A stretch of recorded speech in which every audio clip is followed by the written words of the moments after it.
Hi everyone. For my read aloud today, I'm going to read the book Last Stop on Market Street by Matt de la Pena and illustrated by Christian Robinson. And in this book, the main character, CJ, travels through his community with his Nana.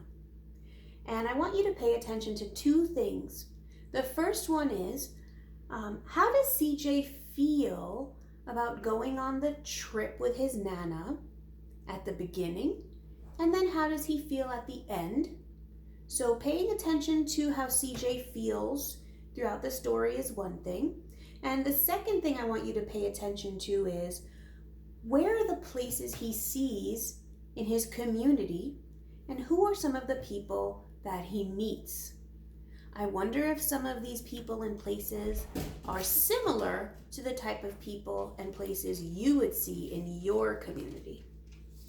All right, let's get started. CJ pushed through the church doors, skipped down the steps. The outside air smelled like freedom, but it also smelled like rain, which freckled CJ's shirt and dripped down his nose.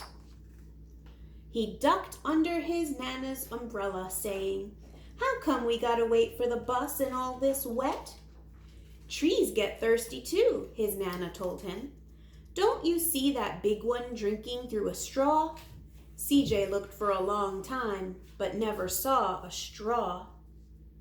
I wonder what the straw could be on that tree. From the bus stop, he watched water pool on flower petals, watched rain patter against the window shield of a nearby car. His friend Colby climbed in, gave CJ a wave, and drove off with his dad.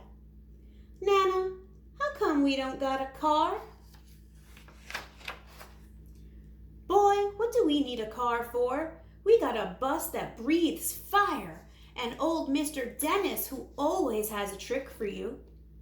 The bus creaked to a stop in front of them. It sighed and sagged, and the doors swung open. "What's that I see?" Mr. Dennis asked. He pulled a coin from behind CJ's ear, placed it in his palm. Nana laughed her deep laugh and pushed CJ along. They sat right up front. The man across the way was tuning a guitar.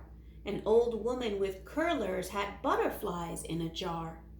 Nana gave everyone a great big smile and a good afternoon. She made sure CJ did the same.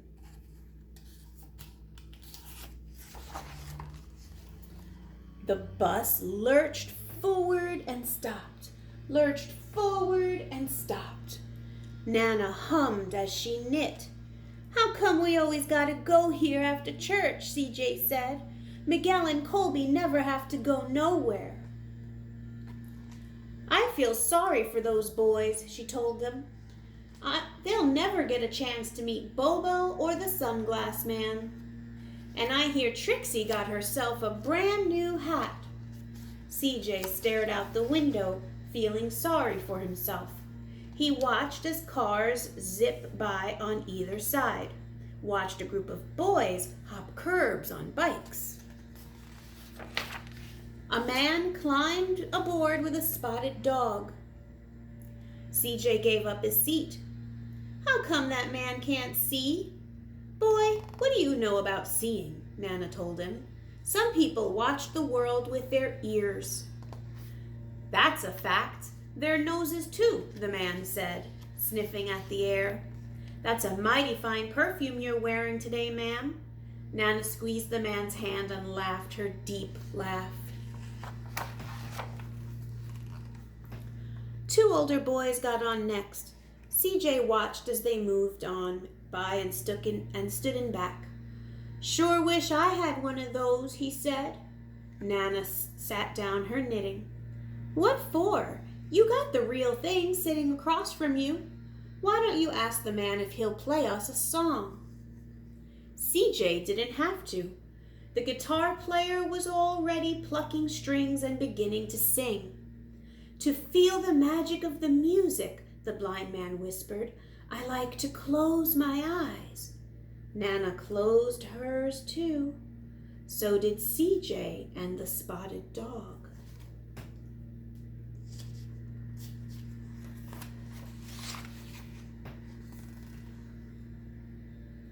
And in the darkness, the rhythm lifted CJ out of the bus, out of the busy city. He saw sunset colors swirling over crashing waves, saw a family of hawks slicing through the sky, saw the old woman's butterflies dancing free in the light of the moon. CJ's chest grew full and he was lost in the sound, and the sound gave him the feeling of magic. The song ended and CJ opened his eyes. Everyone on the bus clapped, even the boys in the back. Nana glanced at the coin in CJ's palm. CJ dropped it in the man's hat. "Last stop on Market Street," Mr. Dennis called. CJ looked around as he stepped off the bus. Crumbling sidewalks and broken down doors, graffiti-tagged windows and boarded-up stores. He reached for his Nana's hand. "How come it's always so dirty over here?" She smiled and pointed to the sky. "Sometimes when you're surrounded by dirt, you're a better witness for what's beautiful."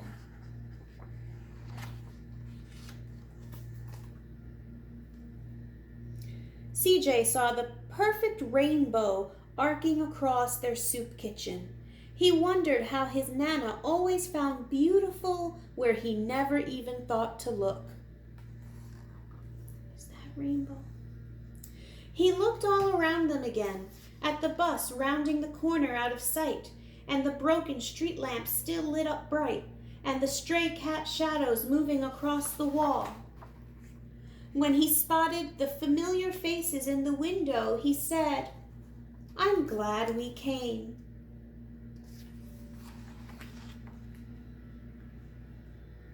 He thought his Nana might laugh her deep laugh, but she didn't. She patted him on the head and told him, "Me too, CJ. Now come on." There's Nana and CJ. And it looks like they're serving food for all of these people in their community. And on the last page, it looks like they're waiting to take the bus back. So, how did CJ change from the beginning of the story till the end? And also, did you see any places in the community that are similar to places you might go to? I saw a church, and I saw the bus stop, and I saw other buildings. I saw CJ met up with his friend. That happens to me sometimes when I'm walking around in my community. I'll see people that I know. I hope you enjoyed that story, and I might be back to talk to you about it a little bit more this week. Okay, bye.